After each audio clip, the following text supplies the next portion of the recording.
దేవుని నామానికి స్తోత్రం. మీ అందరికీ ప్రభు పేరిట వందనాలు. యేసు వచ్చుచున్నాడు అనే వీడియో పరిచయకి మీ అందరికీ నా శుభాలు తెలుపుతున్నాను. గత కొన్ని వారాల నుంచి మనం ప్రకటన గ్రంథం నుండి 7 సంఘాల గురించి మనం ధ్యానించాము. గత 7 వారాల నుంచి మనం ఒక్కొక్క వారం ఒక్కొక్క సంఘం గురించి ధ్యానించుకుని మనం గత వారం లవోదికీయ సంఘంతో మనం ఆ శీర్షికని మనం ముగించుకున్నాము. సో నేను ఒక ప్లేలిస్ట్ యాడ్ చేశాను ఛానల్లో. సో మీరు చూడాలనుకుంటే ప్రకటన గ్రంథంలోని సంఘాలు అనే ప్లేలిస్ట్ ఉంటుంది ఛానల్లో. సో అందులో చూడండి. కాకుండా ఒక్కరు ఇద్దరు చూసినా సరే ఈ వర్తమానం అందరినీ అది వాళ్ళకి ఎంతో ఉపయోగపడుతుందని నేను అనుకుంటున్నాను. సో ఈ వర్తమానాన్ని చూడండి తప్పకుండా. నేను గ్రూప్లో పెడుతున్నాను, ఫ్యామిలీ గ్రూప్లో కానీ లేకపోతే క్రియేట్ చేసిన యేసు వచ్చి చూడండి గ్రూప్లో పెడుతున్నాను. సో మీరు తప్పని చూడండి. మీ సమయం ఉన్నప్పుడే చూడండి. విలువైన సమయాన్ని మీరు కేటాయించుకుని చూడాల్సిన అవసరం లేదు. సమయం ఉన్నప్పుడే, ఖాళీ దొరికినప్పుడే ½ an hour 45 minutes పెంచకుండా పెడుతున్నాను కాబట్టి మీరు తప్పకుండా చూడండి. ఎన్నో గొప్ప విషయాలు దేవుడు వర్తమానాల ద్వారా మనతో మాట్లాడుతున్నారు కాబట్టి అనేకులకు షేర్ చేయండి. సో దాంతో మీరు ఆశీర్వాదం పొందుకుంటారు. అనేక గొప్ప విషయాలు కూడా దేవుడు కూర్చున్న విషయాలు మీరు తెలుసుకోగలుగుతారు.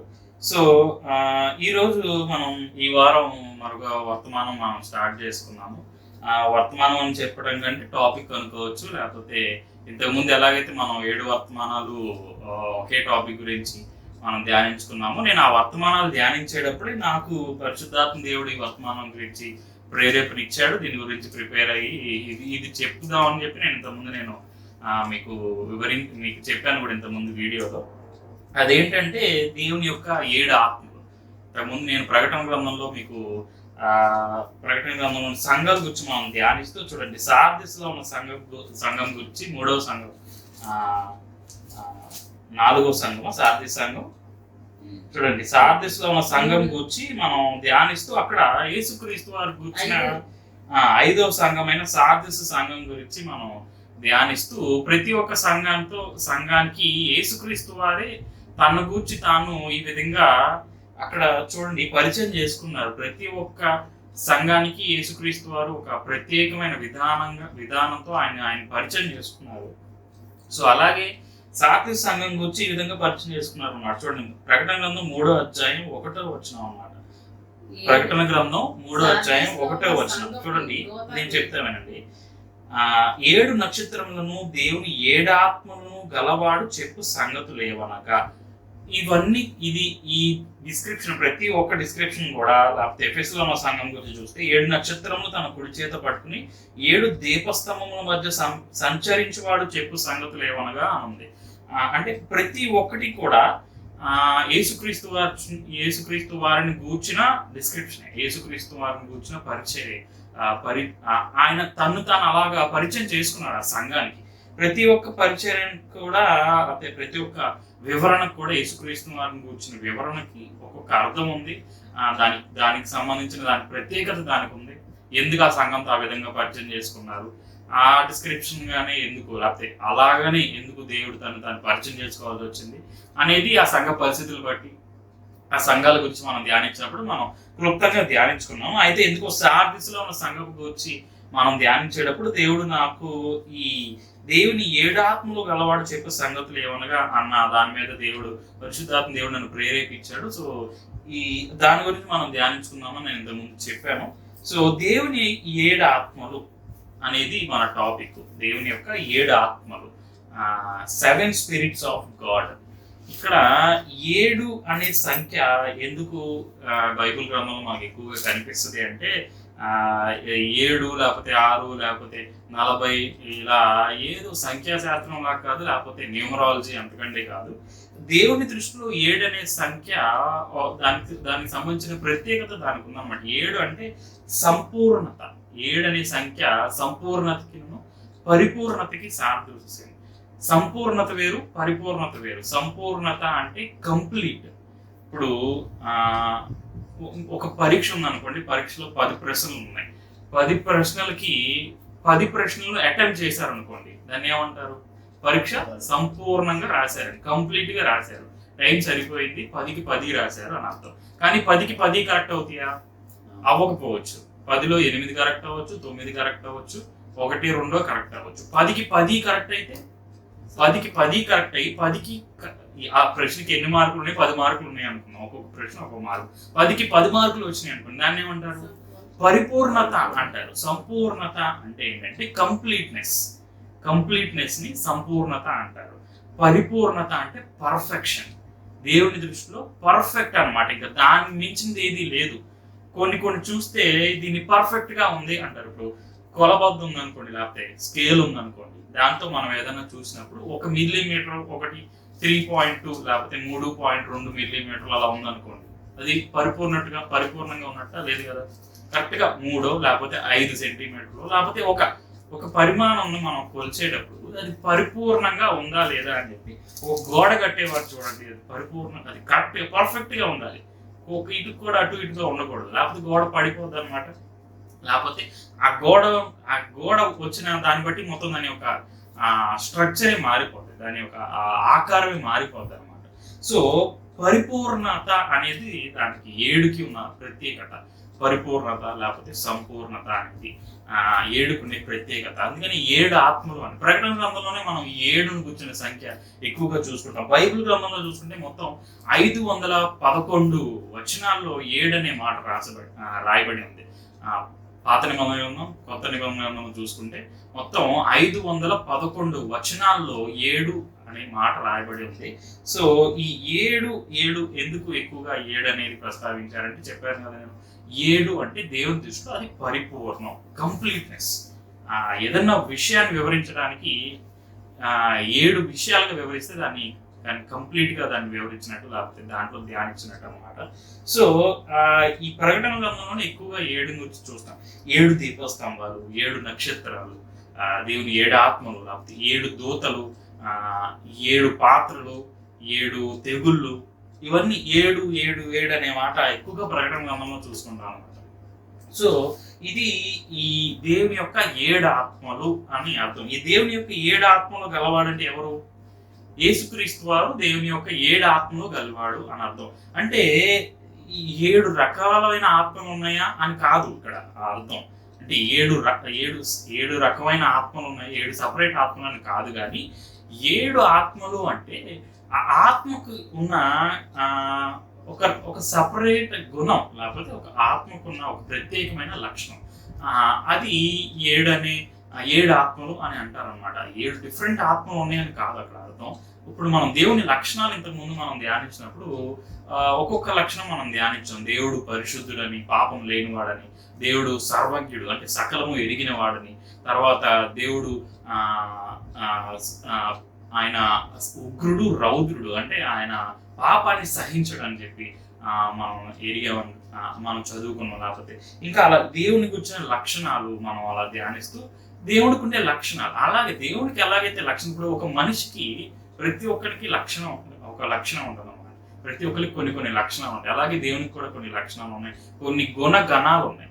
అలాగే ఈ ఆత్మ, దేవుని యొక్క 7 ఆత్మలు అంటే దేవుని ఆత్మకు ఉండే 7 గుణగణాలు అని చెప్పి అనుకోవచ్చు. లేకపోతే ఈ 7 లక్షణాలు, 7 స్వరూపాలు అని చెప్పి అనుకోవచ్చు అన్నమాట. ఇది దేవుని యొక్క 7 ఆత్మలు అనే దానికి అర్థం అన్నమాట. దీని గురించి ఎక్కడ రాయబడి ఉందంటే చూడండి, యెషయా గ్రంథం 11వ అధ్యాయం 1-2 వచనాలు చూడండి. యెషయా గ్రంథం 11వ అధ్యాయం 1-2 వచనాలు. యెషయి మొద్దు నుండి చిగురు పుట్టును, వాని వేరుల నుండి అంకురము ఎదిగి ఫలించును. యెహోవా ఆత్మ జ్ఞాన వివేకములకు ఆధారం. నేను చెప్తా వినండి. యెషయి మొద్దు నుండి చిగురు పుట్టును, వాని వేరుల నుండి అంకురము ఎదిగి ఫలించును. యెహోవా ఆత్మ జ్ఞాన వివేకములకు ఆధారముగు ఆత్మ, ఆలోచన బలమునకు ఆధారముగు ఆత్మ, తెలివిని యెహోవా ఎడల భయభక్తులను పుట్టించు ఆత్మ అతని మీద నిలుచును. దేవుని నామానికి స్తోత్రం. హల్లెలూయా. చూడండి, యేసుక్రీస్తు వారిని గూర్చిన ప్రవచనం యెషయా గ్రంథంలోని 11వ అధ్యాయంలోని ఇప్పుడు మనం చదువుకున్న వచనాలు అన్నమాట. యెషయా గ్రంథంలోని ఇంకా అనేక రకమైన ప్రవచన గ్రంథాలు, చిన్న ప్రవక్తలు రాసిన గ్రంథాలు కానీ పెద్ద ప్రవక్తలు రాసిన గ్రంథాల్లోని అనేక ప్రవచనాలు యేసుక్రీస్తు వారిని గూర్చి ముందుగానే పాత నిబంధన గ్రంథంలో ప్రవక్తలకి దేవుడు దేవోక్తి ద్వారా వాళ్ళకి ఇచ్చారనమాట. సో అక్కడ యెషయా గ్రంథంలోని 11వ అధ్యాయంలో చెప్పేది ఏంటంటే, చూడండి, యెషయి మొద్దు నుండి చిగురు పుట్టును. అంటే యెషయి ఎవరు? దావీదు యొక్క తండ్రి యెషయి చిగురు అంటే దావీదు ఏ వంశంలో నుంచి పుట్టాడో అదే వంశంలో నుంచి యేసుక్రీస్తు వారు వచ్చారు, మనందరికీ తెలుసు అది. సో యెషయి మొద్దు నుండి చిగురు పుట్టును అంటే యేసుక్రీస్తు వారిని కూర్చొని వివరణ అన్నమాట ఇక్కడ చెప్తూ. చూడండి, ఆయన మీద ఏమేమి ఉంటదంట? యెహోవా ఆత్మ, ఇది మొదటిది. యెహోవా ఆత్మ జ్ఞాన వివేకములకు ఆధారమగు ఆత్మ. జ్ఞానం వేరు, వివేకం వేరు. ఇవి రెండు మళ్ళీ జ్ఞానం వివేకం. తర్వాత ఆలోచన బలమునకు ఆధారమగు ఆత్మ. ఆలోచన వేరు, బలము వేరు. ఆలోచన బలమునకు ఆధారమగు ఆత్మ. తెలివిని యెహోవా యెడల భయభక్తులను పుట్టించు ఆత్మ. తెలివి వేరు, యెహోవా యెడల భయభక్తులు పుట్టించు. ఇవన్నీ 7 ఆత్మలు ఇక్కడ మనకు చెప్పబడి ఉన్నాయి. ఒక్కొక్కటి నేను ఒక్కొక్కటి మీకు ఇప్పుడు చెప్తాను వినండి. మొదటిది ఏంటంటే యెహోవా ఆత్మ. ఇదేంటి మళ్ళీ? దేవుని ఆత్మ వేరు, యెహోవా ఆత్మ వేరు. ఆత్మ వేరా? యెహోవా ఆత్మ అంటే చెప్తాను నేను వివరించినప్పుడు. ఈ ఒక్కొక్క వచనం మనం వివరించినప్పుడు యెహోవా ఆత్మ అంటే ఏంటి, అసలు దేవుని ఆత్మ ఉండవండి ఏంటి, ఇది చెప్తాను నేను. తర్వాత చూడండి, రెండోది జ్ఞానానికి ఆధారమగు ఆత్మ, స్పిరిట్ ఆఫ్ విజ్డమ్. ఫస్ట్ది స్పిరిట్ ఆఫ్ లార్డ్, యెహోవా ఆత్మ. తర్వాత రెండవది స్పిరిట్ ఆఫ్ విజ్డమ్ అంటే జ్ఞానానికి ఆధారమగు ఆత్మ. మూడవది స్పిరిట్ ఆఫ్ అండర్స్టాండింగ్ అంటే వివేచనకు ఆధారమగు ఆత్మ. మూడో ఆత్మ ఏంటి? వివేచనకు ఆధారమగు ఆత్మ. తర్వాత నాలుగోది స్పిరిట్ ఆఫ్ కౌన్సిల్ అంటే ఆలోచన పుట్టించు ఆత్మ, ఆలోచన దయచేసే ఆత్మ, లేకపోతే ఆలోచనకు ఆధారమగు ఆత్మ. ఇది 4వ ఆత్మ, స్పిరిట్ ఆఫ్ కౌన్సిల్ అంటారు, ఆలోచన పుట్టించు ఆత్మ. తర్వాత 5వది బలమునకు ఆధారమగు ఆత్మ. 5వది spirit of power. Spirit of power అంటే బలమునకు ఆధారమగు ఆత్మ. తర్వాత 6వది స్పిరిట్ ఆఫ్ నాలెడ్జ్, తెలివిని పుట్టించు ఆత్మ, తెలివికి ఆధారమగు ఆత్మ. చూడండి, ఇక్కడ మళ్ళీ జ్ఞానం వేరు, తెలివి వేరు. ఇక్కడ 2 సెపరేట్ గా ఉన్నాయి. మనం లోతుగా దీన్ని వివరించినప్పుడు మనం ముందు చెప్పే వర్తమానంలో నేను ఈ వీటి గురించి నేను వివరిస్తాను. తర్వాత 7వదిగా చూసుకుంటే ఏంటి? యెహోవా యెడల భయభక్తులను పుట్టించు ఆత్మ. దేవుని నామానికి స్తోత్రం. Spirit of the fear of the lord. ఇది మొత్తం 7 ఆత్మలు. దేవుని యొక్క 7 ఆత్మను కూర్చిన వివరణ. అంటే 7 విధములైన ఆత్మలు ఇక్కడ ఉన్నాయని చెప్పి యెషయా గ్రంథంలో రాయబడింది. ఏ 7 ఆత్మలు ఎవరు కలిగి ఉన్నారని చెప్పబడుతుంది? యేసుక్రీస్తు వారు 7 ఆత్మలు గలవాడని చెప్పి యెషయా గ్రంథంలో చెప్పబడుతుంది. అదే ప్రవచనాన్ని ఎత్తుకుని యేసుక్రీస్తు వారు ప్రకటన గ్రంథంలో ఆఖరి గ్రంథమైన ప్రకటన గ్రంథంలో దాని కూర్చిన వివరణ ఆయన పరిచయం చేసుకుంటూ సార్దీసుల సంఘానికి ఈ విధంగా చెప్తున్నాడు. సో 7 ఆత్మలు గలవాడు ఎవరు అంటే యేసుక్రీస్తు వారు. ఇప్పుడు ఆ 7 ఆత్మలు ఏంటంటే, మొదటిది యెహోవా ఆత్మ, జ్ఞానానికి ఆధారమగు ఆత్మ, వివేచనకు ఆధారమగు ఆత్మ, ఆలోచన పుట్టించు ఆత్మ, బలమునకు ఆధారమగు ఆత్మ, తెలివిని పుట్టించు ఆత్మ, యెహోవా యెడల భయభక్తులు పుట్టించే ఆత్మ. ఈ రోజు మనం మొదటి 2 ఆత్మలైన ఆత్మ యొక్క మొదటి 2 లక్షణాలు, ఫస్ట్ మొదటి 2 ఆత్మల గురించి మనం ధ్యానించుకుందాం. మొట్టమొదటిది యెహోవా ఆత్మ. యెహోవా ఆత్మ అంటే ఏంటంటే, ఇప్పుడు దేవుడు ఆత్మస్వరూపుడే ఉన్నాడు, అవునా కాదా? మనందరికీ తెలుసు.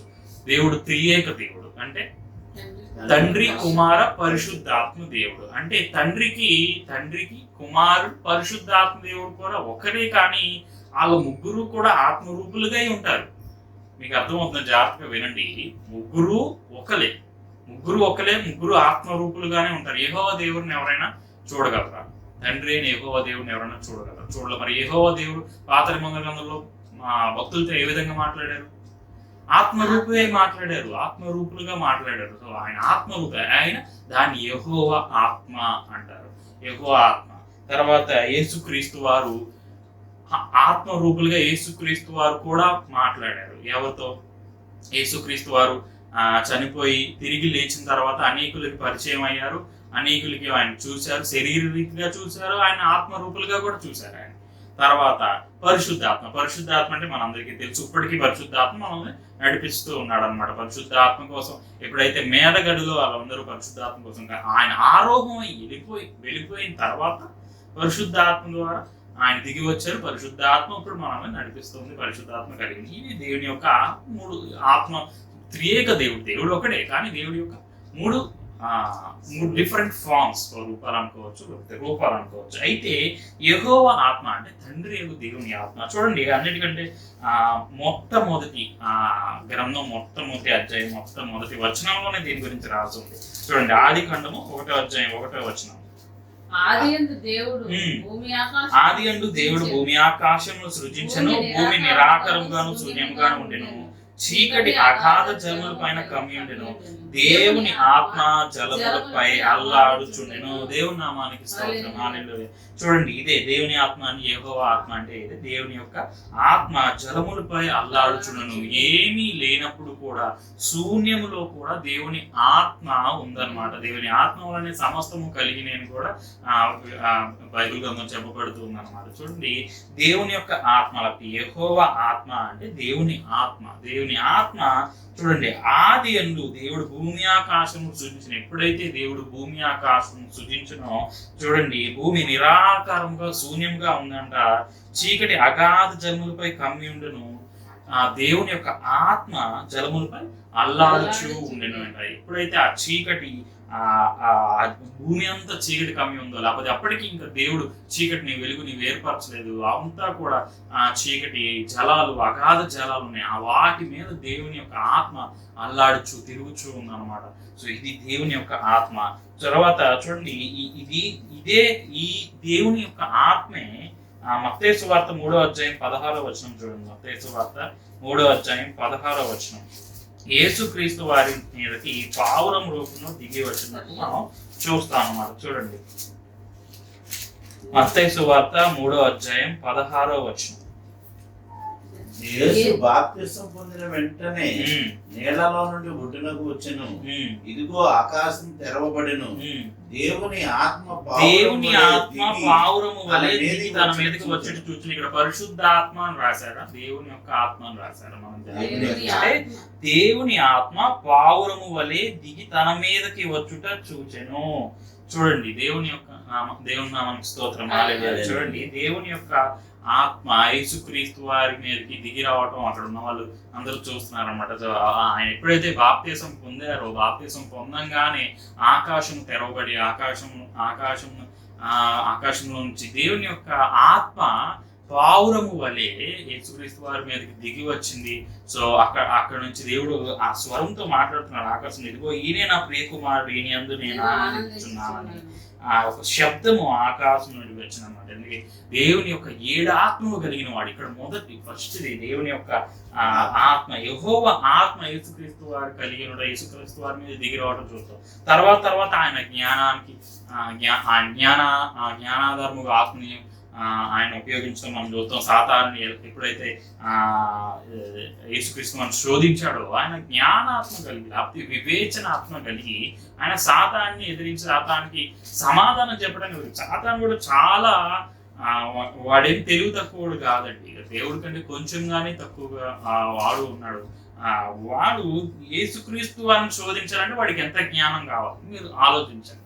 సో ఆ జ్ఞానాన్ని, సాతాన్ని ఎదుర్కోవాలంటే కూడా దేవుని యొక్క ఆత్మ కావాలి, అది జ్ఞానాత్మ. నేను ఆ పాయింట్ వచ్చినప్పుడు చెప్తాను. సో ఇప్పుడు మనం దేవుని యొక్క ఆత్మ గురించి మనం ధ్యానిస్తున్నాం. చూడండి, దేవుని ఆత్మ ఏం చేస్తుంది? దేవుని ఆత్మ మనకి ఏం కలగజేస్తుంది? దేవుని ఆత్మ కలిగి ఉండటం వల్ల మనకి ఏం జరిగింది అని చూస్తే, చూడండి, దినవృత్తాంతం రాసిన 2వ దినవృత్తాంతం గ్రంథం 20వ అధ్యాయం 3వ వచనం చూడండి. 2వ దినవృత్తాంతంలో అందుకు యెహోషాపాతు భయపడి యెహోవా యొక్క విచారించుటకు మనస్సు నిలుపుకొని, నేను చెప్తా వినండి. అక్కడ యెహోషాపాతు ఇశ్రాయేలుకి రాజుగా ఉన్న కాలంలో ఇది ఈ మనం చెప్పబడే మనం ధ్యానించుకునే వచనం అక్కడ రాసింది అన్నమాట. చూడండి, యెహోషువపాతు అక్కడ ఇశ్రాయేలుకి రాజుగా ఉన్నాడు. అయితే ఆ టైంలో చూడండి, మోయాబీలు, అమ్మోనీయులు, బొహీనీయులతో కొందరు దండెత్తి యెహోషాపాతు మీదకి వచ్చి. చూడండి, అక్కడ యెహోషాపాతు ఇశ్రాయేలుకి రాజుగా ఉన్న టైంలో మోయాబీలు, అమ్మోనీయులు, మోయినీలు చుట్టుపక్కల ఉన్న శత్రు దేశాల నుంచి శత్రువులు దండెత్తి యుద్ధానికి యెహోషాపాతు మీద వస్తే, చూడండి 3వ వచనం ఇప్పుడు చెప్తే 3వ వచనం చదవండి. చూడండి, అందుకు యెహోషాపాతు భయపడి యెహోవా యొద్ద విచారించుటకు మనస్సు నిలుపుకొని యూదా అంతటా ఉపవాస దినం ఆచరింపవలెనని చాటింపగా. చూడండి, నేను చెప్తా వినండి. ఎప్పుడైతే యెహోషాపాతుకి భయం వచ్చింది అనమాట, భయం కలిగింది, ఈ యుద్ధంలో నేను ఎక్కడ ఓడిపోతానో, లేకపోతే నా రాజ్యం ఎక్కడ శత్రువుల చేతికి చిక్కిద్దో అని చెప్పి ఈ విధంగా ప్రార్థన చేస్తున్నాడు. చూడు, యెహోవా యొద్ద విచారించుటకు మనస్సు నిలుపుకొని దేవుని దగ్గరికి వెళ్ళి కనిపెడుతూ దేవునికి ఈ విధంగా ప్రార్థన చేస్తున్నాడు. చూడండి, ఇప్పుడు 12వ వచనం చూసుకుంటే 12వ వచనంలో ఈ విధంగా ప్రార్థన చేస్తున్నాడు, మా దేవా నీవు వారికి తీర్పు తీర్చవా, మా మీదకి వచ్చి ఈ గొప్ప సైన్యముతో యుద్ధము చేయుటకు మాకు శక్తి చాలదు, ఏమి చేయుటకు మాకు తోచదు, నీవే మాకు దిక్కు అని ప్రార్థన చేసి. చాలండి. చూడండి, ఎప్పుడైతే మనకి శక్తి చాలదో, ఎప్పుడైతే మనం ఏమీ చేయలేమో అని మనకు అనిపిస్తుందో, ఎప్పుడైతే మనకు దిక్కు తోచదో, నీవే మాకు దిక్కు అని ఎప్పుడైతే మనం దేవుడి దగ్గరికి వెళ్ళి ప్రార్థన చేస్తామో, చూడండి అక్కడ యెహోషాపాతు చెప్తున్నాడు. అక్కడ యెహోషాపాతు ఏమి చిన్న రాజేం కాదు, ఆయన కూడా చాలా పెద్ద రాజే. చూడండి, అతనికి కూడా ఎంతో గొప్ప సైన్యం ఉంది, రాజులు ఉన్నారు. యెహోషాపాతు తర్వాత జనరేషన్, ఇప్పుడు దావీదు తర్వాత సొలొమోను తర్వాత అనేక రకమైన రాజులు వస్తారు. ఆ రాజుల తర్వాత నుండి యెహోషాపాతు కాలం వచ్చే టైంకి అతను కొద్దిగా ఈ యెహోవాందు భయభక్తుల్లో అతను ఇదిగా అయిపోవడం చూసుకోవచ్చు. భయభక్తుల నుంచి తప్పుకొని అన్ని దేవతల్ని విగ్రహాలను పూజించడం అదంతా చేస్తే చూస్తారు. కానీ అయినను దేవుడు దావీదుకు చేసిన నిత్య నిబంధన జ్ఞాపకం చేసుకుని తర్వాత మీరు 21వ అధ్యాయంలో మనం 20 అధ్యాయంలో చూసుకుంటే, మీరు తర్వాత వచ్చిన చూసుకుంటే అక్కడ యెహోషాపాతు గురించి చెప్పబడింది అనమాట. దావీదుకు చేసిన నిత్య నిబంధన దేవుడు జ్ఞాపకం చేసుకుని ఆయన యందు భయభక్తులు తొలగిపోయినను యెహోషాపాతుకు ఆయన తోడే ఉన్నాడు అన్నమాట. చూడండి, ఎప్పుడైతే యెహోషాపాతు నాకు శక్తి చాలదు, ఏమీ చేయటకు మనస్సు తోచదు, నీవే మాకు దిక్కు అని దేవునికి ప్రార్థన చేస్తున్నాడో, చూడండి 14వ వచనంలో చూసుకుంటే అక్కడ యహాజీయేల్ అని ఒక అతను ఉన్నారనమాట. చూడండి, వాళ్ళందరూ కూడా తన యూదా వారందరూ తమ శిశువులతోనూ భార్యలతోనూ పిల్లలతోనూ యెహోవా సన్నిధిని నిలవబడిరి. వాళ్ళందరూ కూడా వాళ్ళ పిల్లలు ఏంటి, వాళ్ళ భార్యలు, వాళ్ళందరూ కూడా ఒక సమూహంగా కూర్చుని దేవునికి ప్రార్థన చేస్తుంటే అక్కడ యహాజీయేల్ అని ఒక అతను ఉన్నాడంట. అతని మీదకి చూడండి దేవుని యొక్క ఆత్మ దిగి వచ్చింది. యహాజీయేలు సమాజంలో ఉండగా యెహోవా ఆత్మ, చదవండి, అతడు ఇలాగు ప్రకటించెను, యూదావారులారా యెరూషలేము కాపురస్తులారా యెహోషాపాతు రాజా మీరందరూ ఆలకించుడి, యెహోవా సెలవిచ్చినది ఏమనగా జడియకుడి, ఈ యుద్ధము మీరు కాదు దేవుడే జరిగించింది. దేవుని నామానికి స్తోత్రం. హల్లెలూయా. చూడండి, ఎప్పుడైతే శక్తి చాలదు, ఎప్పుడైతే ఏమి చేయటకు మాకు దిక్కు తోచట్లేదు, నీవే మాకు దిక్కు అని ఎవరైతే అనుకుంటున్నారో, ఎవరికైతే వాళ్ళకి శక్తి చాలదు అనుకుంటున్నారో, ఎవరైతే వాళ్ళకి బలము చాలదు అనుకుంటున్నారో, దేవుని యొక్క ఆత్మ వాళ్ళని బలపరుస్తుంది అనమాట. చూడండి, అక్కడ యహాజీయేలుతో దేవుని యొక్క ఆత్మ దిగి వచ్చి యెహోవా ఆత్మ అతని మీదకి రాగా అతను ఇలాగూ ప్రకటించను అనమాట. చూడండి, యూదావారులారా యెరూషలేము కాపురస్తులారా యెహోషాపాతు రాజా, నువ్వు దిగులు పడుతున్నావు కదా, నీకు శక్తి లేదని, నీకు బలం సరిపోలేదని చెప్పి నువ్వు శత్రుడి మీద ఎలాగైతే ఎలా నేను నెగ్గాలి, లేకపోతే ఎలా బయటపడాలి గండం నుంచి నువ్వు ప్రార్థన చేస్తున్నావు కదా. చూడండి, దేవుడు అతనితో చెప్తున్నాడు, యెహోవా ఆత్మ అతనితో చెప్తుంది. యెహోవా ఆత్మ ఏం చెప్తుంది చూడండి, యెహోవా సెలవిచ్చినది మనకి, ఈ గొప్ప సైన్యములకు మీరు భయపడకుడి, జడియకుడి, ఈ యుద్ధము మీరు కాదు దేవుడే జరిగించును. దేవుడు నామానికి స్తోత్రం. యెహోవా ఆత్మ ఏం చేస్తుంది అంటే, ఎవరైతే వారు కృంగి ఉన్నారో, వారి బాధల్లో, వారి యొక్క ఇబ్బందుల్లో, ఇరుకులో శక్తి చాలదని ఎవరైతే వాళ్ళు అనుకుంటున్నారో వాళ్ళకి శక్తిని ఇస్తుంది, వాళ్ళకి గొప్ప ధైర్యం ఇస్తుంది, వాళ్ళ శత్రువుల మీద లేకపోతే వారి యొక్క ఎదుర్కొంటున్న వాళ్ళ సమస్యల నుండి గొప్ప జయం ఇస్తుంది. అదే చూడాలని తర్వాత 27వ వచనంలో చూసుకుంటే చూడండి, ఇలాగున యెహోవా వారి శత్రువుల మీద వారికి జయం అనుగ్రహించును, వారిని సంతోషపరచును గనుక. దేవుని నామానికి స్తోత్రం. హల్లెలూయా. దేవుడు యెహోవా ఆత్మ ఏం చేస్తుంది, సంతోషపరుచుది. ముందు దేవుని శత్రువుల మీద నుంచి గొప్ప జయం. అక్కడ చూడండి, దేవుని ఆత్మే చెప్తుంది గొప్ప సైన్యం అంటది, గొప్ప సైన్యం.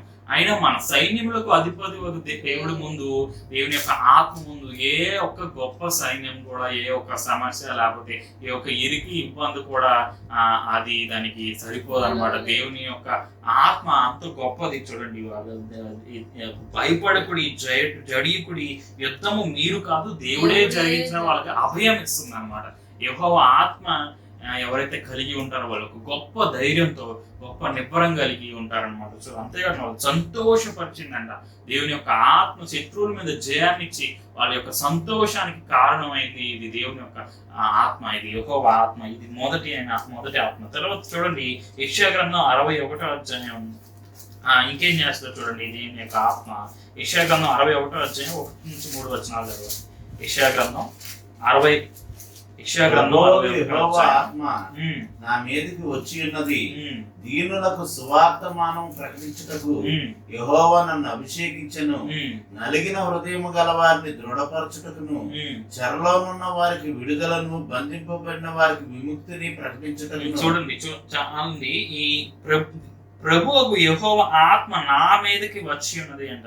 దేవుని యొక్క ఆత్మ ఎవరి మీదకి వస్తుంది రాకపోతే చూడండి, దేవుని యొక్క ఆత్మ ఏం చేస్తుంది అంటే, నలిగిన హృదయము గలవారిని దృఢపరచుటకును, చెరలో ఉన్న వారిని విడుదల చేయుటకును, తర్వాత బంధింపబడిన విముక్తిని ప్రకటించుటకును. చూడండి, అలాగే దీనులకు సువర్తమానము ప్రకటించుటకు దేవుని యొక్క ఆత్మ ఆయన మీదకు దిగి వచ్చిన ఇక్కడ యెషయా ప్రవక్త చెప్తున్నారు. చూడండి, ఇది కూడా యేసుక్రీస్తు వారికి చూసిన ప్రవచనమే. ఇది యేసుక్రీస్తు వారికి చూసిన ప్రవచనాన్ని యెషయా ఈ విధంగా రాసినట్టు, ప్రభువు యెహోవా ఆత్మ నా మీదకి వచ్చి ఉన్నదంట. దేవుని యొక్క ఆత్మ ఏం చేస్తుందంటే, నలిగిన హృదయం గల వారికి దృఢపరుస్తుంది. ఇందాక చెప్పాను కదా, ఎలాగైతే యెహోషాపాతు తన హృదయంలో విచారణ అన్నమాట, నలిగిపోతున్నాడు ఒక రకమైన ఇబ్బందితో, ఎలాగ దీన్ని బయటపడాలని శక్తి సరిపోవట్లేదు, దిక్కు దోచట్లేదు అంటున్నారు. అలాగే ఎవరికి నలిగిన హృదయం గల వారిని దృఢపరిచింది దేవుని యొక్క ఆత్మ. యెహోవా దేవుని ఆత్మ నలిగిన హృదయం గల వారిని దృఢపరిచింది, చెరలో ఉన్న వారిని విడుదల చేస్తుంది, బంధింపబడిన వారిని విముక్తి ప్రకటిస్తుంది అనమాట. దేవుని యొక్క ఆత్మ చేసే సంగతి. తర్వాత చూడండి, లూకాసు వార్త 4వ అధ్యాయం 18వ వచనం చూడండి. లూకాసు వార్త 4వ అధ్యాయం 18వ వచనం చూడండి. అక్కడ యేసుక్రీస్తు వారు చూడండి, ప్రభువు ఆత్మ నా మీద నేను చెప్తా వినండి. యేసుక్రీస్తు వారు అక్కడ ఒక సమాజ మందిరంలో ఆయన బోధించడానికి వెళ్తారన్నమాట. ఆత్మ బలంతో గలిలయ తిరిగి వెళ్ళును, ఆయనను కూర్చున్న సమాచారం ఆ ప్రదేశం అంతటా వ్యాపించును, ఆయన అందుచేత ఘనత నుండి వారి సమాజ మందిరంలో బోధించుటకు వచ్చినమాట. ఆయన సమాజ మందిరంలో బోధించడానికి వెళ్ళినప్పుడు అక్కడ ఆయనకి యెషయా గ్రంథాన్ని ఆయనకి ఇస్తారన్నమాట. చూడండి, అప్పుడు యెషయా గ్రంథంలో నుంచి ఆయన ఇప్పుడు మనం చదివిన దాన్ని ఆయన కూడా చదువుతుంటారు. అయితే ఇక్కడ చూడండి, ఇంకొక విషయం కూడా రాయబడి ఉంది, గుడ్డి వారికి చూపును ప్రకటించును కలుగునని ప్రకటించున్నారు. గుడ్డి వారికి చూపును కలగజేస్తారు అనమాట.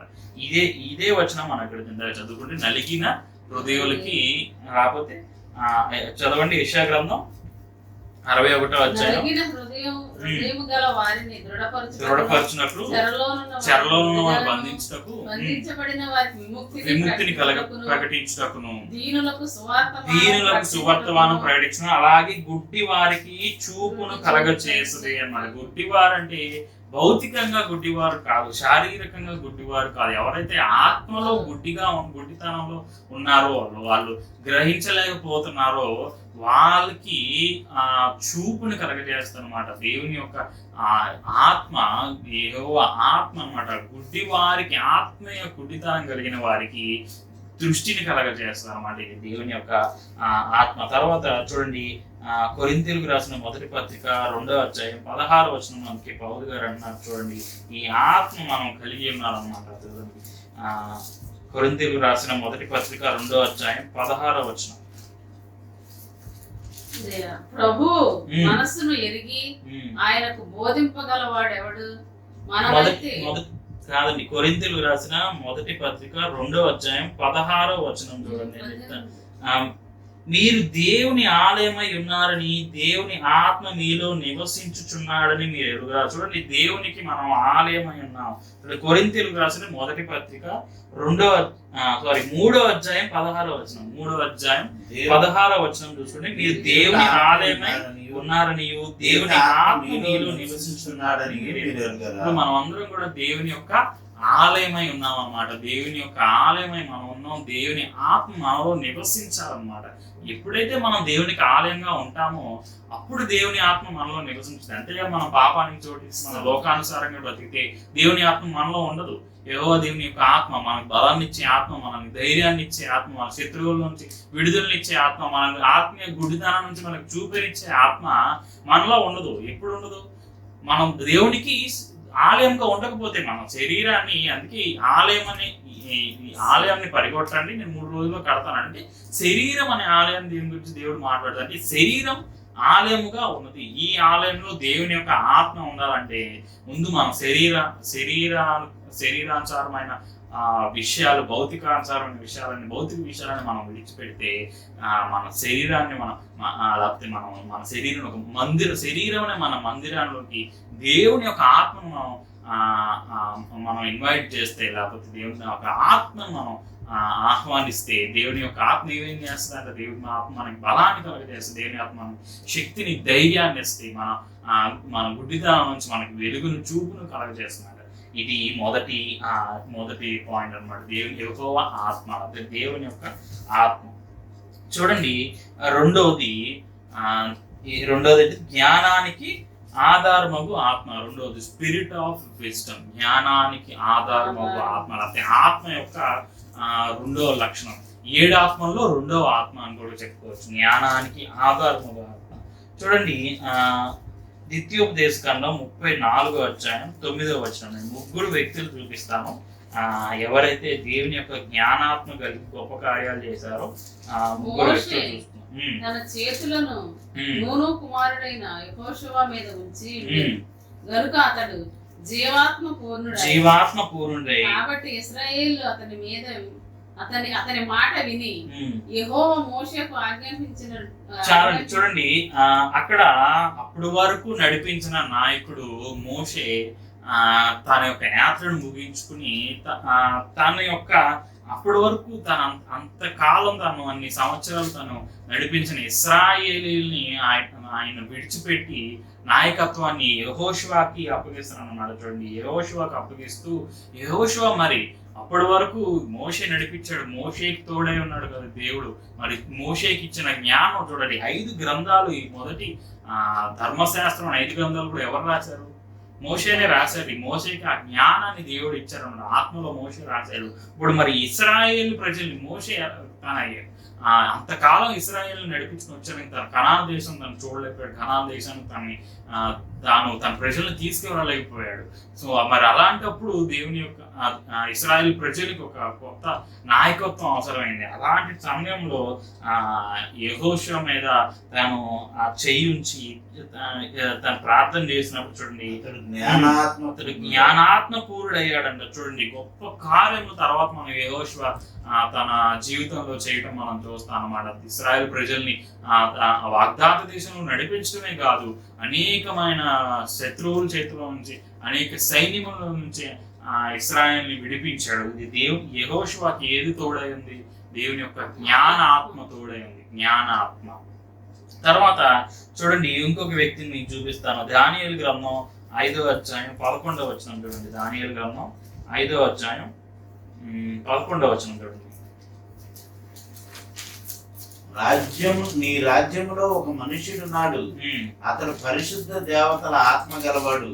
నీ తండ్రి కాలంలో అతడు దైవ జ్ఞానము వంటి జ్ఞానమును బుద్ధియు తెలివియు గలవాడై ఉండుట నీ తండ్రి చూడండి. అక్కడ నెబుకద్నెజరు తర్వాత అతని కుమారుడైన బెల్షస్సరు బబులోను ఇశ్రాయేల్ బబులోనులో చెరపట్టబడి అక్కడ తీసుకెళ్ళిపోయినప్పుడు ఇశ్రాయేల్ ఇప్పుడు బబులోనులో ఉన్నారన్నమాట. చూడండి, అక్కడ బెల్షస్సరు రాజుగా ఉన్నాడు. నెబుకద్నెజరు కుమారుడైన బెల్షస్సరు తను రాజుగా ఉన్నప్పుడు చూడండి, నెబుకద్నెజరే తను అధికంగా హెచ్చించుకుని ఎలాగైతే తాను దేవుని దృష్టిలో నుంచి గడ్డి పశువు మేసినట్టు గడ్డి మేసి దేవుడి దగ్గర నుంచి గొప్ప శాపం ముందు కూడా మనం చూస్తాం. ఎందుకు? తాను హెచ్చించుకుని అనమాట ఈ నెబుకద్నెజరు. అలాగే ఇక్కడ చూడండి, బెల్షస్సరు కూడా తండ్రి ఎలాగైతే తాను చేస్తున్నాడో తండ్రి కంటే మించిపోయి ఇక్కడ ఏం చేశాడు చూడండి, అతను విందు చేయించి ఆ విందులో ఏం చేస్తున్నాడు, పరిశుద్ధ ఆలయంలో నుండి చూడండి 2వ వచనం ఉంటుంది, యెరూషలేములోని ఆలయంలో నుంచి తెచ్చిన వెండి బంగారు పాత్రలను తెమ్మని ఆజ్ఞించాడండి. యెరూషలేము దేవుని యొక్క పరిశుద్ధ ఆలయంలో నుండి తీసుకొచ్చిన వెండి లేకపోతే పాత్రలను బంగారు పాత్రలను తను ద్రాక్షరసం పోసుకుని అక్కడ ఉన్నవారు అక్కడ రాజులు వాళ్ళందరూ అధిపతులు వాళ్ళందరూ కూడా దాన్ని సేవించారు.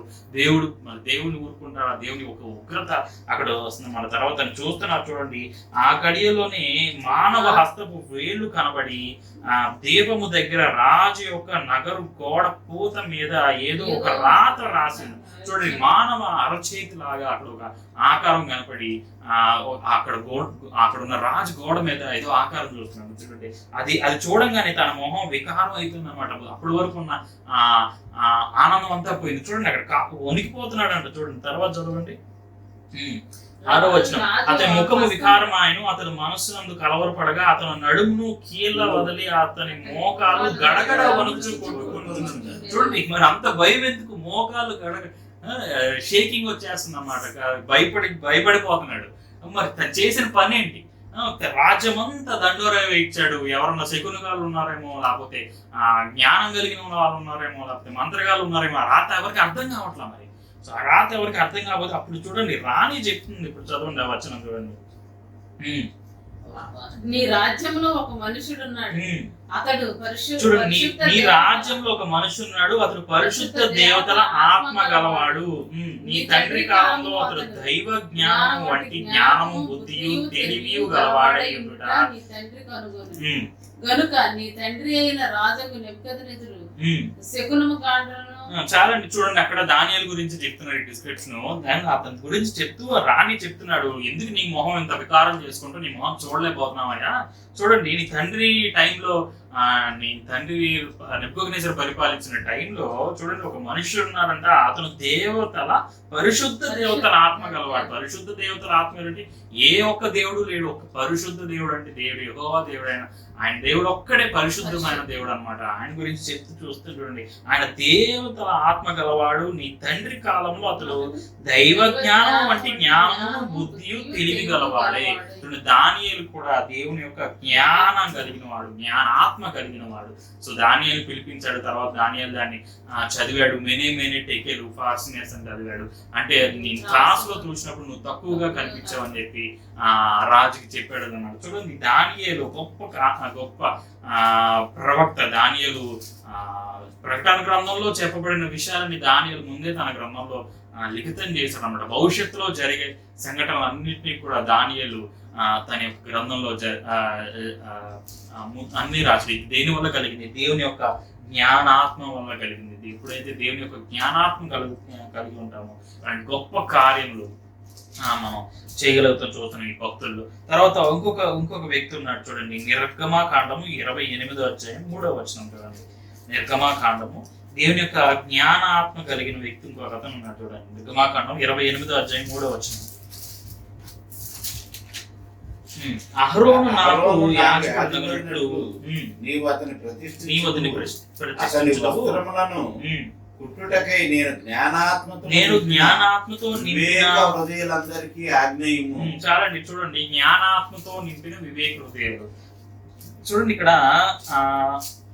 ఎప్పుడైతే మోషే అహరోని దేవుడు అహరోని యాజకునిగా నియమించినప్పుడు అహరోను తను ధరించవలసిన ఆ ప్రత్యేకమైన వస్త్రాన్ని చూడండి చేయడానికి, తర్వాత అక్కడ ఉన్న లేకపోతే ఆ నిబంధన మందసాన్ని చేయడానికి ఒక అతను ఉన్నాడు అనమాట. అతని పేరు చూడండి బెసలేలు అని అతని పేరు ఉంటది. ఆయన గురించి చెప్తూ ఇక్కడ చూడండి, నేను జ్ఞానాత్మతో నింపిన వివేక హృదయాలందరికీ ఆజ్ఞనిమ్ము అని చెప్పి ఇక్కడ దేవుడు మోషేతో చెప్తూ చూడండి 31వ అధ్యాయం 3వ వచనం చూడండి.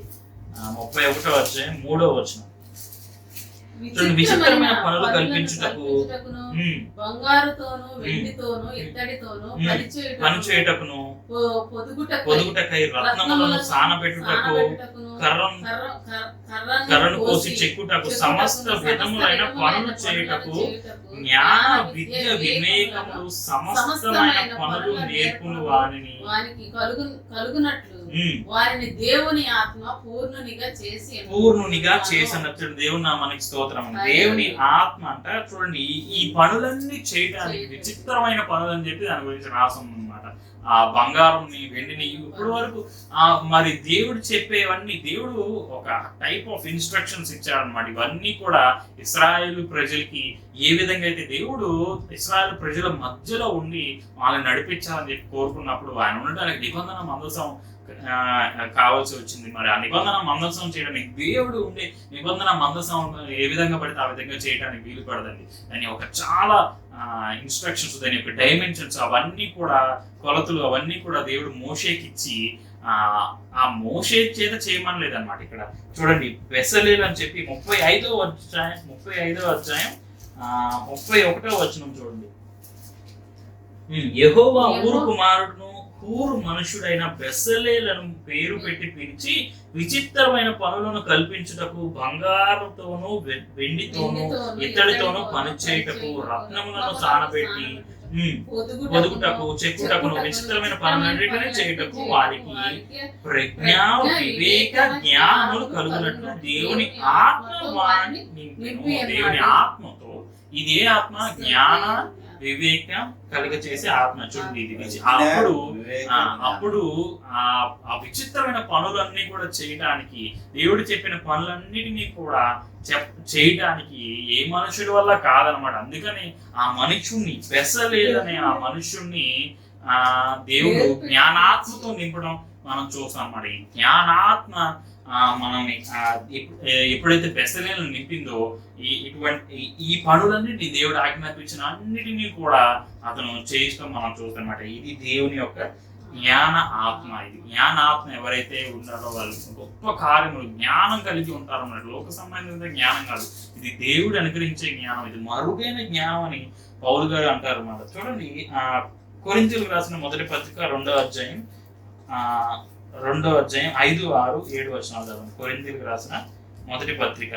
మీ విశ్వాసము మనుషుల జ్ఞానమును ఆధారము చేసుకొనక దేవుని శక్తిని ఆధారము చేసుకుని ఉండవలెనని నేను మాట్లాడినను సువార్త ప్రకటించును జ్ఞానయుక్తమైన తీయని మాటలను వినియోగింపక పరిశుద్ధాత్మయు దేవుని శక్తియు కనుపరచుట చూడండి. ఇక్కడ నేను చెప్తా వినండి, అవసరం లేదు చెప్తున్నాను వినండి.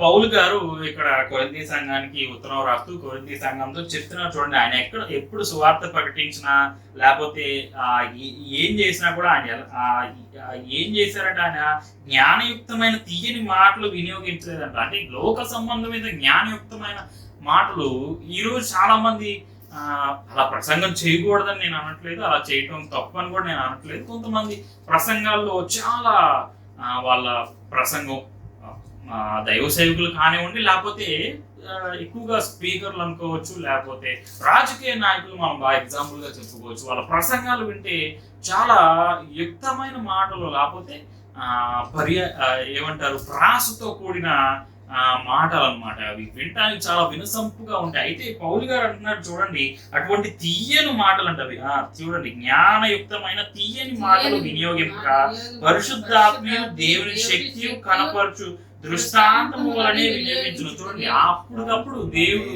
ఏ విధంగా అయితే దేవుడు పౌలు గారిని ప్రేరేపించాడో ఆ సమయానికి దేవుడు ఏ మాటలు పలకమని పౌలు గారికి పరిశుద్ధాత్మ ప్రేరేపించిందో ఆ మాటల్ని ఆయన పలికాడు. కానీ ఆయన ఏమో స్పీచ్ ప్రిపేర్ చేసుకుని లేకపోతే తీయనైన మాటలతో ఎవరిని ఆకట్టుకోలేదంట. తర్వాత చూడండి, తర్వాత వచనం చూడండి, పరిపూర్ణులైన వారి మధ్య జ్ఞానమును బోధించుచున్నాము. పరిపూర్ణులైన వారి మధ్య జ్ఞానమును బోధించున్నాము. ఆల్రెడీ అది ఈ లోక జ్ఞానం కాదు, నిరర్ధకులైపోవచ్చున్న ఈ లోకాధికారుల జ్ఞానము కాదు గాని దేవుని జ్ఞానము మర్మమైనట్లుగా బోధించుచున్నాము. ఈ జ్ఞానము మరుగై ఉండెను. చూడండి, దేవుని నామానికి స్తోత్రం. హల్లెలూయా. ఇది ఈ లోక సంబంధమైన జ్ఞానం కాదండి. ఆయన ఏం చెప్తున్నాడు? ఆయన ఆల్రెడీ పరిపూర్ణమైన వారి మధ్య జ్ఞానం బోధించున్నాడు. ఆల్రెడీ ఈ లోక సంబంధిత జ్ఞానంలో వాళ్ళు ఎంతో పరిపూర్ణులైపోయి ఉన్నారంట. పిహెచ్డీలు, లేకపోతే ఎంఏలు, ఎంఎస్లు, లేకపోతే ఎన్నో గొప్ప డాక్టరేట్లు కూడా ఇప్పుడు దేవుని వాళ్ళ నుంచోబెట్టి దేవుని మాటలు చెప్పమంటే, వాళ్ళు దేవుని వాక్యం బోధించమంటే కుదిరిద్దా? కుదరదు. దేవుని జ్ఞానాత్మ ఎవరికైతే ఉంటుందో, లేకపోతే ఆ వాక్యం బోధించడానికి దేవుడు ఎవరికైతే శక్తిని ఇవ్వగలడో వాళ్ళే చెప్పగలరు. కానీ చూడండి, అలాంటి వారి మధ్య ఆయన బోధిస్తున్నాడంట. పరిపూర్ణులైన వారి మధ్య జ్ఞానము బోధిస్తున్నాను. అది ఈ లోక జ్ఞానము కాదు, నిరర్ధకులైన పోవచ్చున్న ఈ లోకాధికారుల జ్ఞానము కాదు. కానీ చూడండి, ఈ లోక అధికారులందరూ కూడా వాళ్ళకు కూడా జ్ఞానం ఉంది. కానీ అదే జ్ఞానం నిరర్థకమైన జ్ఞానం అన్నమాట. అది ఉపయోగం లేని జ్ఞానం, అది ఎప్పటికైనా వ్యర్థమైపోవాల్సిన జ్ఞానం. అయితే దేవుని జ్ఞానము మర్మమైనట్లుగా బోధించడం. దేవుని జ్ఞానం ఇది మర్మమైన జ్ఞానం అంటే చూడండి, ఈ జ్ఞానము మరుగై ఉండెను. ఇది మరుగై ఉన్న జ్ఞానం. అయితే ఈ జ్ఞానం మనకి దేనికోసం కావాలి? లేకపోతే ఈ జ్ఞానం మనకి ఎందుకు అంటే చూడండి, కొలస్సీలకు రాసిన పత్రిక 1వ అధ్యాయం 9వ వచనం చూడండి. కొలస్సీలకు రాసిన పత్రిక 1వ అధ్యాయం 9వ వచనం చూడండి. దేవుని విషయమైన జ్ఞానమందు అభివృద్ధి పొందొచ్చు. చూడండి, దేవుని విషయమైన జ్ఞానమందు అభివృద్ధి పొందాలంట. దేవుని జ్ఞానంలో, ఈ లోకానుసారమైన జ్ఞానంలో కాదు, మనం దేవునిచ్చే ఆత్మానుసారమైన జ్ఞానాత్మను మనం కలిగి ఉంటే దేవుని విషయమైన జ్ఞానంలో మనం అభివృద్ధి పొందుతున్నాం అన్నమాట. అభివృద్ధి చాలండి, అభివృద్ధి అదే మన పాయింట్. దేవుని విషయమైన జ్ఞానంలో మనం అభివృద్ధి పొందాలి. ఈ లోక సంబంధమైన జ్ఞానం కాదు. అట్టి అభివృద్ధి మనం కలగజేసేది ఏంటి? దేవుని యొక్క జ్ఞానాత్మ. దేవుని యొక్క జ్ఞానాత్మ మనకి దేవుని విషయమై జ్ఞానంలో మనకి అభివృద్ధి కలగజేసింది. లోక విషయమైన జ్ఞానంలో కాదు. లోక విషయమైన జ్ఞానం కూడా కలిగి ఉండాలి. అట్టి జ్ఞానంలో కూడా దేవుడు అభివృద్ధి కలగజేస్తాడు. నేను ఎంతో మంది దేవ సేవకుల ఎంతో మంది విజిఎస్ దినకరన్ గారే ఉన్నారు. ఆయన ఎన్నోసార్లు ఫెయిల్ అయిపోయారంట. కానీ ఎప్పుడైతే దేవుడి దగ్గరికి వెళ్ళి దేవుని యొక్క పరిశుద్ధాత్మ పొందుకుని దేవుని యొక్క జ్ఞానాత్మ శక్తితో ఎన్నో గొప్ప పరీక్షలు ఆయన పాస్ అవడం మనం చూసాం. ఎన్నో డిపార్ట్మెంట్ ఎగ్జామ్లో ఆయన పాస్ అవడం ఆయన సాక్ష్యంలో మనం వింటా ఉన్నామన్నమాట. ఇంకా ఎంతో మంది పెద్ద ఉన్నత స్థాయిలో ఉన్న వాళ్ళు కూడా దేవుని దగ్గర నుంచి జ్ఞానం పొందుకుని ఆ దేవుని జ్ఞాన శక్తితో ఎన్నో గొప్ప కార్యములు వాళ్ళు ఎన్నో గొప్ప లేకపోతే వాళ్ళు అధిరోధించడం మనం చూస్తాం అన్నమాట. కార్యములు 6వ అధ్యాయం 10వ అధ్యాయం అపోస్తుల కార్యములు గ్రంథం 6వ అధ్యాయం 10వ వచనం చూడండి. ఇక్కడ ఇంకొక వ్యక్తి మనకు కనిపిస్తాడు, స్టెఫెన్ అన్నమాట. స్టెఫెన్ చూడండి, స్టెఫెన్ కూడా ఎప్పుడైతే స్టెఫెన్ పరిశుద్ధాత్మ నింపబడిన వాడే అక్కడ ఉన్న వాళ్ళందరికీ బోధించుతూ ఉంటే, లేకపోతే వాళ్ళందరికీ కూడా సువార్త ప్రకటిస్తూ ఉంటే చూడండి, అలెగ్జాంద్రియ సమాజమును కలికియుల నుండి ఆసియా నుండి వచ్చిన వారు కొందరు వచ్చి స్టెఫెన్తో తర్కించి చూడండి, ఆయన్ని టైప్స్ ఆఫ్ క్వశ్చన్స్ వేసి ఆయన్ని తర్కించడం అంటే ఏంటి, ఆయనతో డిస్కషన్ పెట్టారనమాట. లేకపోతే ఆయన ఏదో తప్పు పట్టుకోవాలి.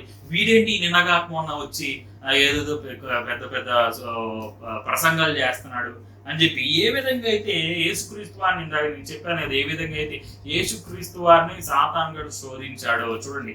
వాడు ఏమంటాడంటే వాడికి తెలుసు అన్ని కూడా, మనం ఏ విధంగా పడవేయాలో లేకపోతే ఏ విధంగా పట్టుకోవాలో వాడికి తెలుసు అనమాట. ఇప్పుడు చూడండి, ఆ మత్తయి సువార్త చెప్పాను కదా, మత్తయి సువార్త 3వ అధ్యాయం చూడండి. మత్తయి సువార్త 4వ అధ్యాయం 4వ వచనం నుంచి చూసుకుంటే అక్కడ మనుషులు రొట్టె వల్ల మాత్రం కానీ దేవుని నోటి నుంచి ప్రతి మాట వలన జీవించిన రాయబడి ఉన్నది కదా అని చెప్పి, దీనికి దేవుని యేసుక్రీస్తు వారు సాతాన్ని ఎదిరించడానికి కూడా దేవుని యొక్క ఆత్మ జ్ఞానాత్మక రావాల్సి వచ్చింది అనమాట. చూడండి, అక్కడ వాడి శోధకుడు అనమాట, వారి గురించి రాసి. అలాగే స్టెఫెన్ కూడా ఇక్కడ శోధిస్తున్నారు అనమాట. చూడండి, తర్కిస్తున్నారు అనమాట వాళ్ళని ఏ విధంగా అయినా తప్పు పట్టుకోవాలని. అయితే 10వ వచనం చూడండి, మాట్లాడేందు అతడు అగపరిచిన జ్ఞానమును అతను ప్రేరేపించిన ఆత్మను వారు ఎదిరింపలేకపోయి. దేవుని నామానికి స్తోత్రం. హల్లెలూయా. చూడండి, మనల్ని అనేక సార్లు అనేక విధాలుగా సాతానుడు కొందరు ప్రవేశించి, లేకపోతే వాళ్ళే మనల్ని ఏ విధంగా తప్పు పట్టుకోవాలని చెప్పి మనల్ని అనేక రకమైన ప్రశ్నలు అడుగుతా ఉంటారు, లేకపోతే ఏ విధంగా తప్పు పట్టుకోవాలని చెప్పి మన విశ్వాసంలో నుంచి పడి లోకంలో తప్పులు పట్టుకోవాలి అది వదిలేయండి. మన విశ్వాసం నుంచి మనల్ని పక్కదారి పట్టించడానికి, లేకపోతే అనేక రకంగా మనల్ని శోధిస్తూ ఉంటాడు అనమాట. సో అందుకే శోధకుడు అన్నారు. అయితే ఎవరైతే దేవుని యొక్క జ్ఞానాత్మ కలిగి ఉంటారో, స్టెఫను వలె మాట్లాడితేందు అతడు అగపరిచిన జ్ఞానమును అతని ప్రేరేపించిన ఆత్మను వాళ్ళు ఎదిరింపలేకపోయారు అన్నమాట. అలాగే మనల్ని ఎవరైతే మనల్ని అలా శోధించడానికి వచ్చారో వాళ్ళకు కూడా మనం సమాధానం చెప్పాలండి. ఎలాగైతే స్టెఫను దేవుని యొక్క ఆత్మతో ప్రేరేపణ కలవారే జ్ఞానంగా దేవుడి యొక్క జ్ఞానాత్మ కలిగి ఎలాగైతే వాళ్ళకి సమాధానం చెప్పడం, లేకపోతే వాళ్ళని బోధించడో అటువంటి జ్ఞానాత్మ మనకి కావాలన్నమాట. తర్వాత చూడండి, ఎఫెసీయులకు రాసిన పత్రిక 1వ అధ్యాయం 17 వచనం నుంచి 19వ వచనం వరకు చూడండి. ఎఫెసీయులకు రాసిన పత్రిక 1వ అధ్యాయం. మరియు మీ మనోనేత్రములు వెలిగింపబడినందున. చూడండి, అసలు జ్ఞానాత్మ దేనికి కావాలో, దేవుని యొక్క జ్ఞానం దేనికి కలిగి ఉండాలో ఇక్కడ చెప్తున్నారు. చూడండి, మనోనేత్రములు వెలిగింపబడినందున ఆయన మిమ్మల్ని పిలిచిన పిలుపు వలనైన నిరీక్షణ ఎట్టిదో, పరిశుద్ధులలో ఆయన స్వాస్థ్యం యొక్క మహిమైశ్వర్యం ఎట్టిదో, ఆయన క్రీస్తునందు వినియోగపరిచిన బలాతిశయమును బట్టి విశ్వసించు మన యందు ఆయన చూపు తన శక్తి యొక్క అపరిమితమైన మహత్వమెట్టిదో మీరు తెలుసుకొనవలెనని మన ప్రభువైన యేసుక్రీస్తు యొక్క దేవుడైన మహిమా స్వరూపుడైన తండ్రి తన్ను తెలుసుకొనుటయందు మీకు జ్ఞానమును మనస్సును అనుగ్రహించుకున్నట్లు నేను నా ప్రార్థన దేవుని నామానికి స్తోత్రం. హల్లెలూయా. చూడండి, దేవుని యొక్క జ్ఞానాత్మ అసలు మనకి జ్ఞానం ఎందుకు మనకు దేవుడు ఇస్తున్నాడంటే, చూడండి, ఆయన మహిమైశ్వర్యం ఎట్టిదో చూడండి, ఆయన బలాతిశయము బట్టి విశ్వసించుటూ మన యందు ఆయన చూపించిన తన యొక్క శక్తి యొక్క అపరిమితమైన మహాత్మ్యం ఎట్టిదో చూడండి, మహత్యం ఎట్టిదో, ఆయన యొక్క శక్తి ఎటువంటిదో చూడండి, మన నిరీక్షణ ఆయన వలన మనకు కలిగిన నిరీక్షణ ఎట్టిదో, ఇవన్నీ కూడా దేవుని యొక్క శక్తి, దేవుని యొక్క మహిమైశ్వర్యము, దేవుని యొక్క శక్తి ఎట్టిదో అది మనం తెలుసుకోవడానికి దేవుని యొక్క జ్ఞానం కావాలన్నాడు. అన్నిటికంటే ముఖ్యంగా మనకి దేనికి మనకు కావాలి అంటే దేవుణ్ణి మనం తెలుసుకోవడానికి, దేవుని యొక్క శక్తిని మనం గుర్తెరగడానికి, చూడండి, దేవుని యొక్క బలాతిశయం ఎట్టిదో మనం గుర్తెరగడానికి, దేవుని యొక్క ఆ మహిమ స్వరూపుడైన తండ్రి తన్ను తెలుసుకున్నట్టు మీకు జ్ఞానము ప్రత్యక్షమను గల మనస్సును అనుగ్రహించినట్లు పౌలోక్తులు ఆ విధంగా ప్రార్థన చేస్తారంట. అటువంటి జ్ఞానం మనకు అనుగ్రహించాలని చెప్పి, దేవుని యొక్క శక్తి ఎటువంటిదో, దేవుని యొక్క పరిపూర్ణత ఎటువంటిదో, దేవుని యొక్క అసలు ఆయన మహిమైశ్వర్యం ఎట్టిదో అట్టిది మనం తెలుసుకోవాలని దేవుని జ్ఞానాత్మ మనకి తోడుగా ఉండాలి. దేవుని యొక్క జ్ఞానాత్మ మనం కలిగి ఉండాలన్నమాట. ఇవన్నీ కూడా అందుకే పౌలు గారు చెప్తున్నాడు, అటు జ్ఞానాత్మ, అటు యెహోవా ఆత్మ, బలమునిచ్చే ఆత్మ, శక్తినిచ్చే ఆత్మ, మనకి మన శత్రువుల మీద జయమునిచ్చే ఆత్మ, గొప్ప ధైర్యాన్ని కలగజేసే ఆత్మ, మన గుడ్డితనం నుంచి మనకి చూపునిచ్చే ఆత్మ, అలాగే మనకి జ్ఞానాన్ని కలగజేసే ఆత్మ. ఎలాగైతే దానియేలు జ్ఞానం కలిగాడో, అలాగైతే యెహోషువ జ్ఞానం కలిగి వాగ్దాత దేశంలోనికి మోషే తర్వాత ఇశ్రాయేలు ప్రజలు నడిపించగలిగినాడు. అట్టి జ్ఞానాత్మ కలిగి మనం ఉండాలి. అట్టి దేవుని యొక్క మహిమైశ్వర్యాలు, దేవుని యొక్క బలాతిశయం యొక్క శక్తిని మనం తెలుసుకునేలాగా ఈ జ్ఞానాత్మ మనకి తోడు చేయాలని దేవుని మనం కలిగి ఉన్నాము. ఇటువంటి ఆత్మ కూడా మనం కలిగి ఉన్నాము. మిగిలిన వాటి గురించి మనం తర్వాత వారంలో మనం ధ్యానించుకున్నాము. సో చిన్న ప్రార్థన చేసుకుని దయచేసి అందరూ ప్రార్థనలో ఏకీభవించండి. ఈ క్షణం వరకు కాచి కాపాడిన గొప్ప దేవుడు ప్రభా నాయన, ఇదిగో ఈ రాత్రి సమయం ముందు ప్రభా నాయన నీ దాసుని నిలవబెట్టి నువ్వు మాట్లాడిన శ్రేష్టమైన వాక్కులను బట్టి వందనాలు, స్తుతులు, స్తోత్రాలు చెల్లించుకుంటున్నాను ప్రభా నాయన. ఇదిగో తండ్రి నిజమే ప్రభా నాయన, నువ్వు ఏడాత్మలు కలిగిన దేవుడు ప్రభా నాయన. దేవుని యొక్క ఏడాత్మల గురించి ప్రభా నాయన నీ దాసుడు మాట్లాడుచుండగా, ఇదిగో ప్రభా నాయన దేవుని ఆత్మ ప్రభా నాయన ఎంత శక్తివంతమైనదో, దేవుని ఆత్మ ప్రభా నాయన ప్రవేశిస్తే ప్రభా నాయన ఏ రకంగా జయం పొందుకుంటారో నువ్వు మాట్లాడిన దేవుడు ప్రభా నాయన. నిజమే తండ్రి, ఇదిగో ప్రభా దేవుని ఆత్మ ప్రతి ఒక్కరిపై ఉండాలి ప్రభా నాయన. ఇదిగో దేవుని ఆత్మను పొందుకుంటే జయాన్ని పొందుతారు ప్రభా నాయన. ఇదిగో జయశీలుగా ప్రభా నాయన శత్రువులందరూ దండెత్తి వచ్చినప్పటికీ కూడా ప్రభా నాయన, ఇదిగో ప్రభా నాయన నాయన స్తోత్రాలు స్తోత్రాలు. యెహోషాపాతు ప్రభా నాయన ఇదిగో భయపడ్డాడు ప్రభా నాయన. అయితే ప్రభా నాయన దేవుని ఆత్మ ప్రభా నాయన ఇదిగో ప్రభా నాయన దాసుడి మీద ఉంచగా ప్రభా దాసుడు వాటి ప్రభా నాయన వారి ప్రభా నాయన శత్రువులు జయించాడు ప్రభా నాయన, నెమ్మది పొందుకున్నాడు ప్రభా. అలాగే ప్రభా నాయన నాయన నీ జ్ఞానం పొందుకోవాలి ప్రభా నాయన. నీ జ్ఞానం ఉంటే ప్రభా, దేవుడిచ్చే జ్ఞానం ఉంటే ప్రభా నాయన ఇదిగో ఆ జ్ఞానానుసారంగా ప్రభా నింపబడితే ఇదిగో ప్రభా నాయన స్తోత్రాలు ప్రభా నాయన. మోషే తర్వాత ప్రభా నాయన యెహోషువ నడిపించిన రీతిగా నాయన ఇశ్రాయేలులను ప్రభా నాయన జ్ఞానంతో నడిపించగలరు ప్రభా నాయన. నిజమే ప్రభా, ఇదిగో నిన్ను తెలుసుకోవాలన్న జ్ఞానము ప్రభా, నీతో నీ మేలును పొందుకోవాలనేటువంటి జ్ఞానము ప్రభా నాయన, విజయాన్ని పొందుకోవాలనేటువంటి జ్ఞానము ప్రభా నాయన నీ దగ్గర నుండి పొందుకుంటే ప్రభా సమస్తము జయమే ప్రభా నాయన. అట్టి జ్ఞానాన్ని బిడ్డలు పొందుకునేలాగా సహాయం చేయండి. అట్టి దేవుని ఆత్మను పొందుకుని ఇదిగో గొప్ప కార్యాలు చేసేలాగా ప్రభా నాయన, ఏ దేనికి జడయకుండా భయపడకుండా నాయన స్తోత్రాలు ప్రభా. నీ ఆత్మ శక్తి ఉంటే నాయన ఏ పరిస్థితినైనా జయించగలిగేటువంటి నమ్మకం ధైర్యం నాయన బిడ్డలు పొందుకోలాగా సహాయం చేయండి.